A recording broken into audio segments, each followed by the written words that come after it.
तपियावा जात बड़े पुलिस के बहालिया में, तपियावा जात बड़े पुलिस के बहालिया में, त कुछ ले आई हा, त कुछ ले आई हा लाल का रुमालिया में, त कुछ ले आई हा लाल का रुमालिया में। कि रहता में याद जब हमरो सताई, लाल का रुमाल लिहा सीना से लगाई।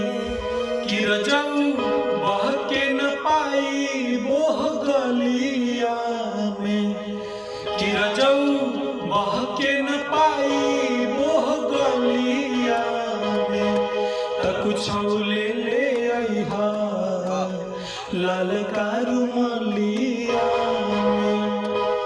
बन बसी पाही बाहे बाही खूब होई, घरवा में मान जान करी सब कोई।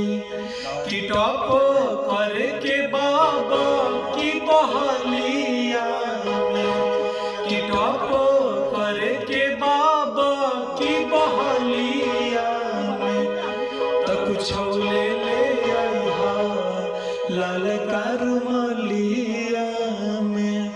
Thank you singer Ankit Singh भैया, सुर संग्राम के फेम, बहुत ही अच्छे इंसान है भैया, बहुत ही जबरदस्त गाते हैं भैया। आप भी बहुत अच्छा गा रहे हैं।